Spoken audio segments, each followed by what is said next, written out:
Imagina a seguinte situação. Alguém sai para correr numa manhã fria. Um hábito, completamente normal e saudável que a pessoa talvez faça toda semana. Uhum, bem comum. Pois é. Mas, de repente, no meio do caminho, os músculos dessa pessoa começam literalmente a se decompor. Nossa, As fibras se rompem por dentro, começam a vazar umas proteínas pesadas direto para a corrente sanguínea e a pessoa acaba na emergência de um hospital com os rins parando de funcionar. é um quadro assustador. Muito. E qualquer médico olharia para isso e pensaria logo num trauma extremo ou, sei lá, num envenenamento. Mas e se o veneno for o próprio metabolismo tentando gerar energia? E se tudo isso foi engatilhado por um minúsculo erro de digitação no DNA que estava adormecido por décadas? Olha, é um cenário assustador e infelizmente muito mais real do que a gente imagina. Porque quando a gente pensa em doenças genéticas graves, a tendência imediata é imaginar grandes malformações anatômicas, né? Sim, problemas estruturais super óbvios desde o nascimento. Exato.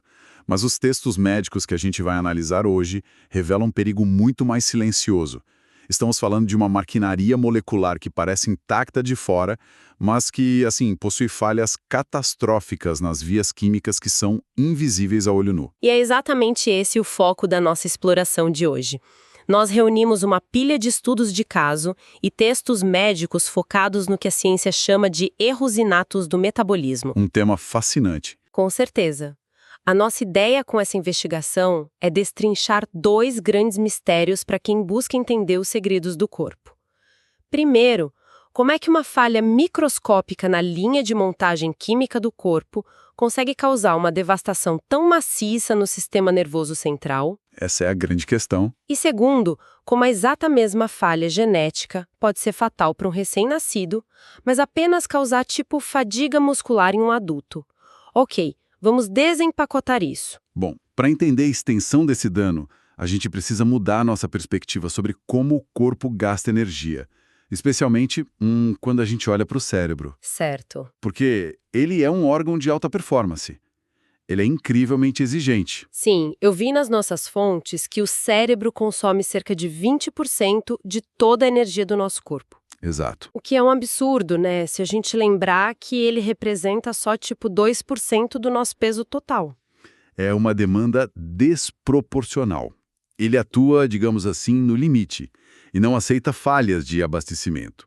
Para manter as sinapses conversando umas com as outras, o cérebro depende de um fluxo contínuo de ATP. Que é meio que a moeda de energia básica de qualquer célula, certo? Isso, perfeito.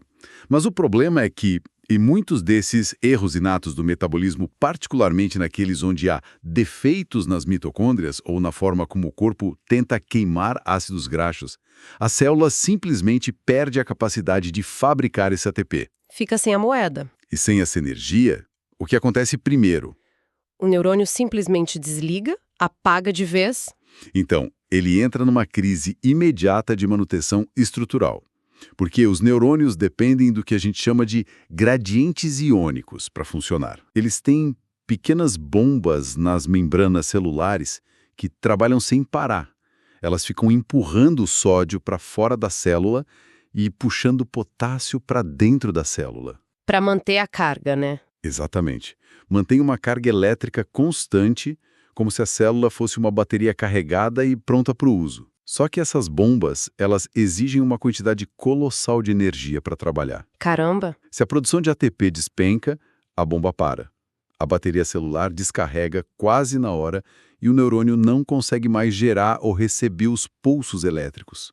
Fazendo uma analogia, é como uma cidade que perdeu a energia elétrica de repente. Ótima imagem. As luzes apagam, os semáforos param de funcionar em todos os cruzamentos, o que já causa uma série de acidentes e curtos-circuitos, porque o trânsito fica caótico. Isso. E pior, a frota de caminhões de lixo também fica sem combustível, né?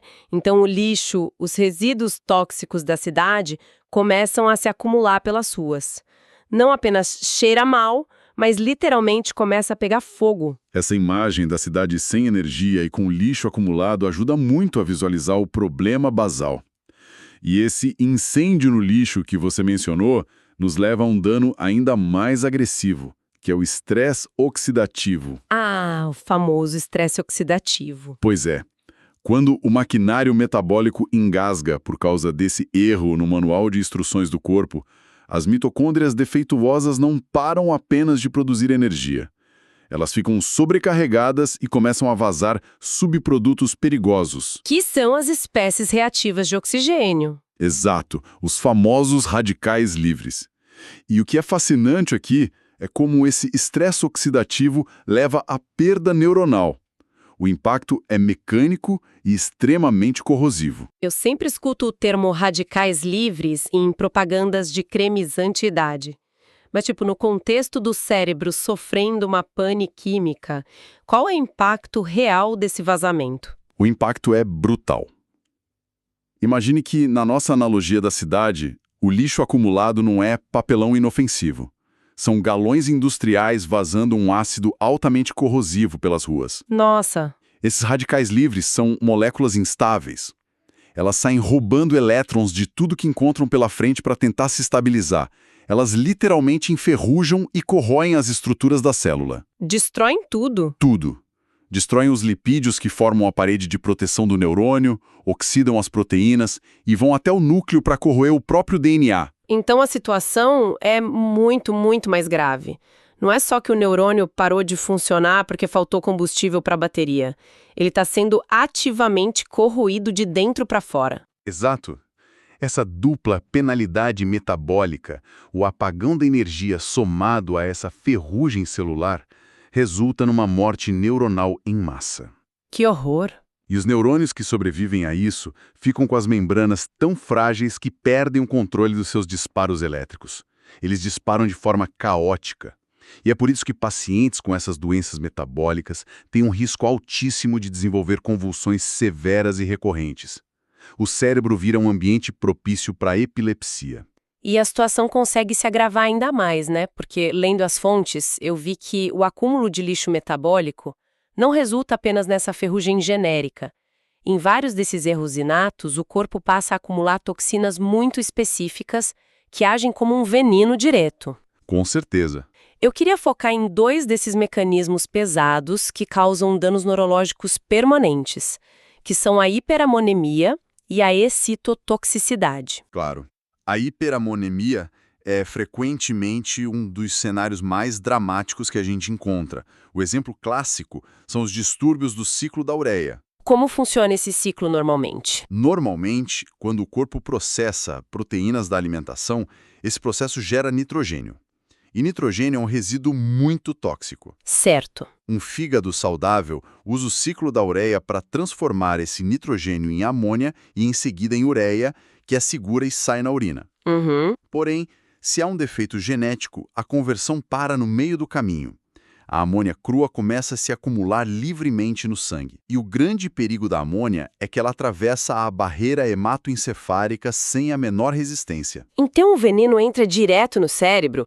Mas espera aí, se a amônia invade o cérebro com tanta facilidade, o cérebro não possui nenhuma linha de defesa para tentar se salvar desse envenenamento? Ele tenta se defender.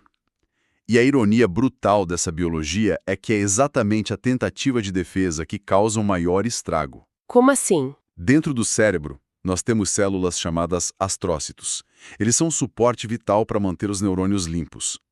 Quando a amônia invade, os astrócitos pegam essa amônia tóxica e a fundem com o glutamato, Tá. transformando os dois numa molécula nova chamada glutamina. A intenção é empacotar o veneno de forma segura. O problema é a física da glutamina. Ela é muito ativa osmoticamente. Ah, osmose. Ela atrai água. Exatamente. Com força extrema. Quando a amônia continua subindo, os astrócitos produzem glutamina numa velocidade alucinante. A água do ambiente ao redor entra na célula em grandes volumes. E as células incham. Incham rapidamente. Como são bilhões de astrócitos fazendo isso, o resultado é um inchaço cerebral massivo. O cérebro inteiro incha num quadro agudo de edema. Mas o crânio não expande. Esse é o ponto. O cérebro está preso dentro da caixa craniana, que é osso puro. Não cede nenhum milímetro. Espera, então o próprio mecanismo de defesa do cérebro, transformar a amônia em glutamina para tentar se salvar, é o que acaba atraindo água, inchando a célula e causando coma. O cérebro está literalmente se afogando na própria tentativa de se limpar. É exatamente isso. É um erro de design trágico. E além de esmagar o tecido cerebral, aumentando a pressão intracraniana de um jeito letal, esse excesso de amônia também inibe o ciclo de Krebs. Cortando ainda mais energia? Isso. Corta a pouca energia que restava. Agora, se a gente olhar para a excitotoxicidade, que é outro tipo de inundação tóxica, o cenário é diferente, mas igualmente devastador. Eu vi termos bem complexos nas fontes para isso, tipo hiperglicenemia não cetótica e acidúria glutárica. Pelo que eu entendi, o que torna essas doenças tão agressivas é que as substâncias que se acumulam, tipo a glicina ou ácidos orgânicos, elas têm um formato químico idêntico aos neurotransmissores naturais do corpo. Elas meio que imitam as substâncias do cérebro. Perfeitamente. O cérebro usa moléculas como o glutamato e a glicina, em quantidades milimetricamente controladas. Eles se ligam a receptores, como o receptor NMDA, que é o botão de ligar da atividade neural. Certo. Na acidúria glutárica, os ácidos que se acumulam imitam o glutamato. Na hiperglicenemia, é uma enxurrada de glicina autêntica banhando os neurônios. Em ambos os casos, essas moléculas bombardeiam o receptor NMDA sem parar. E para usar uma metáfora automotiva, não é apenas um botão com mau contato, né? É como se alguém pegasse um tijolo e colocasse em cima do pedal do acelerador do carro, prendendo ele no fundo sem aliviar. Bem isso. Se o acelerador fica travado no fundo, o motor atinge a rotação máxima e funde. A nível microscópico, esse receptor funciona como uma porta para minerais. Travado na posição aberta, ele permite uma entrada desregulada de íons de cálcio para dentro do neurônio. E se eu me lembro bem das aulas de biologia, o cálcio livre dentro da célula em grandes quantidades é péssimo sinal. É um mensageiro da destruição. Esse excesso de cálcio ativa fisicamente enzimas digestivas internas, as proteases e lipases. Em termos simples, essas enzimas acordam e começam a digerir o próprio neurônio de dentro para fora. Meu Deus, as enzimas devoram a célula. Devoram o citoesqueleto e as membranas. O neurônio dispara até ser literalmente digerido vivo. E isso causa lesões severas nos gânglios da base, a área que controla o movimento. Por isso, algumas crianças perdem a capacidade de sentar ou andar de forma permanente. Fiquei muito impressionada com a crueldade desses mecanismos. Saber que o cérebro incha até se esmagar, ou que os neurônios são digeridos por causa de um acelerador preso. É assustador. Mas isso levanta um paradoxo que me deixou muito intrigada. Como é fisiologicamente possível que existam pessoas que sobrevivem até a idade adulta com essa mesma falha genética que destrói bebês no berçário? Excelente pergunta. Porque, eles passam 20 ou 30 anos sem descobrir a doença. Aqui é onde a coisa fica realmente interessante. O que determina essa roleta do DNA? O segredo está na correlação genótipo-fenótipo. A gente tem que abandonar a ideia de que um erro no DNA é um botão binário que só liga e desliga. Ah, entendi. Não é tudo ou nada. Exato. A genética atua num espectro. Dependendo do ponto exato onde a mutação ocorreu no código genético, a enzima final fabricada terá níveis diferentes de deformidade. Isso dita a quantidade de enzima residual que a pessoa ainda consegue produzir. Certo. Então nós temos as formas clássicas da doença, onde a mutação foi tão severa que a atividade enzimática é zero. Isso. Nas formas clássicas, ou neonatais, o bebê muitas vezes nasce parecendo saudável, porque a placenta da mãe fez o trabalho de filtro durante a gestação. A mãe meio que compensa por ele. Sim, mas assim que o bebê nasce e precisa ligar o próprio metabolismo, o gargalo se fecha, a zero atividade. As toxinas explodem em horas, e ele entra numa crise catabólica, com letargia, coma e altas taxas de mortalidade. É avassalador, mas nas formas tardias, de início juvenil ou adulto, a atividade não é zero. E o que me choca é que uma enzima funcionando apenas 5 ou 10% da capacidade é a diferença entre uma emergência letal no primeiro dia de vida e uma vida relativamente normal. Mostra a resiliência assustadora da nossa biologia.